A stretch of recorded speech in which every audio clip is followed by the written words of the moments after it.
Pse arritja e pensioneve është një sfidë e madhe për Shqipërinë dhe si mund të përmirësohet situata.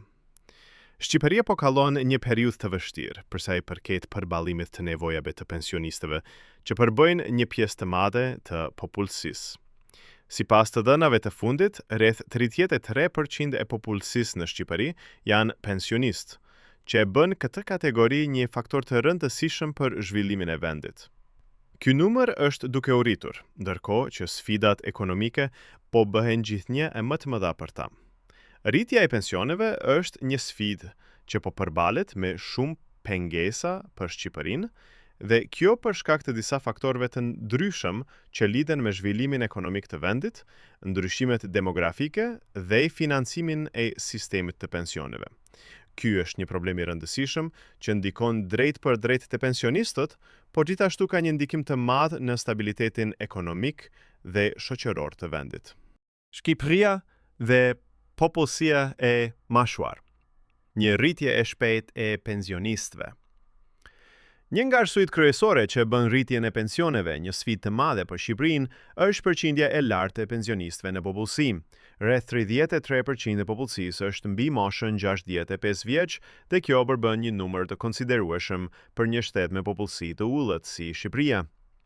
Ky ndryshim demografik ka ndodhur si pasojë e rënies së lindshmërisë dhe shtimit të jetës së gjatë, si dhe të një emigrimi të vazhdueshëm të rinjve. Shqipëria ka një popullsi që po plaket shpejt dhe kjo është një sfidë e madhe për sistemin e pensioneve, i cili është bazuar kryesisht në kontributet e personave aktiv. Me më shumë pensionistë dhe më pak individ aktiv që punojnë dhe kontribuojnë në këtë sistem, është e vështirë të sigurohet një mbështetje e mjaftueshme për këta individ. Ky fenomen ka një ndikim të drejt për drejt në buxhetin e shtetit, pasi pensionet financohen kryesisht nga taksat dhe kontributet që paguhen nga ata që janë të punësuar. Një pjesë e madhe e pensionistëve janë të varur nga burimet e vetëm që ofrohen nga shteti dhe nuk kanë mundësi të tjera financiare për të përballuar nevojat e përditshme. Për këtë arsye, shtimi i pensionistëve dhe reduktimi i numrit të individëve aktiv është një sfidë që kërkon një vëmendje të veçantë nga qeveria dhe institucionet përkatëse. Rritja e kostos së jetës dhe inflacioni, ndikimi në pensionistët. Një tjetër faktor që kontribuon në vështirësitë që po hasin pensionistët është rritja e kostos së jetesës dhe inflacioni i lartë që ka përfshirë Shqipërinë gjatë viteve të fundit. Ndryshe nga disa dekada më parë, çmimet për produktet ushqimore, ilaçet, energjinë dhe shërbimet e tjera janë rritur ndjeshëm dhe kjo ka bërë që pensionistët të përballen me vështirësi të mëdha. Pavarësisht se Shqipëria ka shnuar rritje të prodhimit dhe zhvillim ekonomik, kjo ka sjellë gjithashtu një rritje të ndjeshme të çmimeve për produktet dhe shërbimet që pensionistët përdorin çdo ditë. Pensionistët shpesh kanë të ardhurat të kufizuara që nuk mund të mbulojnë as shpenzimet e nevojshme për jetesën e përditshme. Për shembull, pensionet që merr një individ nuk janë të mjaftueshme për të mbuluar shpenzimet për ilaçe, ushqim dhe energji, duke i bërë ata të ndihen të pafuqishëm për të përballuar krizën ekonomike që po kalon vendi. Në këtë situatë, shumë pensionistë janë të detyruar të mbështeten në ndihmën e fëmijëve apo të afërmve, ose të përballen me një jetë të varfër dhe të pasigurt. Rritja e popullsisë moshuar dhe sfida për sistemin e pensioneve.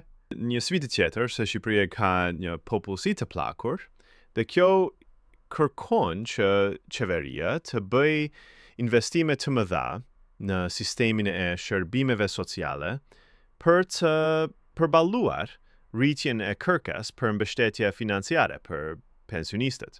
Rritja e numrit të pensionistëve do të thotë gjithashtu se shteti duhet të sigurojë një sasi më të madhe paras për të mbuluar këto shpenzime.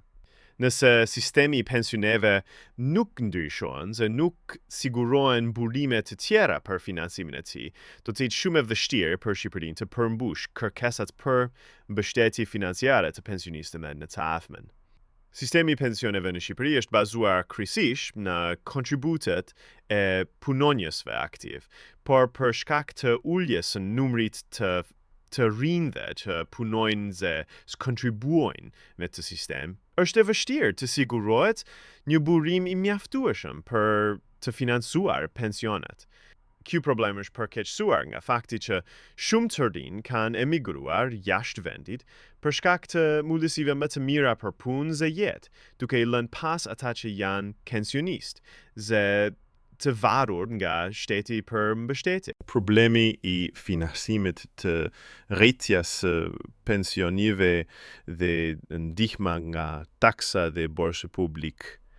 Një sfidë tjetër që përballet Shqipëria është financimi i rritjes së pensionive. Ky financim varet kryesisht nga të ardhurat që vijnë nga taksat dhe nga borxhi publik. Në një ekonomi në zhvillim është e vështirë të sigurohet një burim i qëndrueshëm i financimet. Dhe rritja e borxhit mund të ketë pasoja të tjera negative për ekonominë e vendet.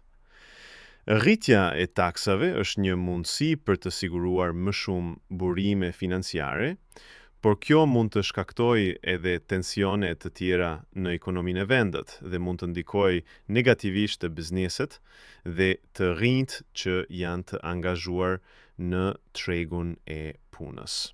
Reformimi i sistemit të pensioneve dhe mundësi për zgjidhje. Një mundësi për të përmirësuar situatën është reforma e sistemit të pensioneve, duke përfshirë një model më të qëndrueshëm për mbështetje financiare. Ky model mund të përfshirë një sistem të diversifikuar të financimit që siguron burime të qëndrueshme për të mbështetur pensionistët, për shembull, duke përfshirë më shumë mundësi investimesh dhe duke përdorur më mirë resurset që ka vendi. Po ashtu është e rëndësishme që të shqyrtohet mundësia përmirësimit të menaxhimit të administratës publike dhe rritja e transparencës që mund të ndihmojnë në menaxhimin më efikas të buxhetit të shtetit. Përfundimon, rritja e pensioneve si hapi i domosdoshëm për të siguruar të ardhmen e Shqipërisë. Në përfundim, rritja e pensioneve është një sfidë e madhe për Shqipërinë dhe kjo pa shkak të përqindjes së lartë të pensionistëve, inflacionit të lartë dhe ndryshimeve demografike që po ndodhin në vend. Pavarësisht këtyre sfidave, është e nevojshme që të bën reforma të thella dhe të krijohen mundësi të reja financine për të siguruar që pensionistët të kenë një jetë dinjetoze dhe të mos përballen me pasiguri financiare. Reforma e sistemit të pensioneve dhe investimi në shërbime sociale janë hapa të domosdoshëm për të siguruar një të ardhme të qëndrueshme dhe të sigurt për të gjithë qytetarët e Shqipërisë.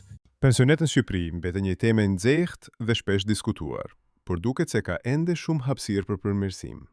Siç e dim të gjithë, qytetarët që kanë kalluar një jetë të tërë duke kontribuar në sistemin shoqëror, meritojnë një mbështetje të dinjitetshme në moshën e pleqërisë. Por pse kjo mbështetje ende është e pamjaftueshme? A është kjo një pasojë e mangësive të sistemit, apo thjesht një politikë që nuk e merr në konsiderat realitetin e jetesës?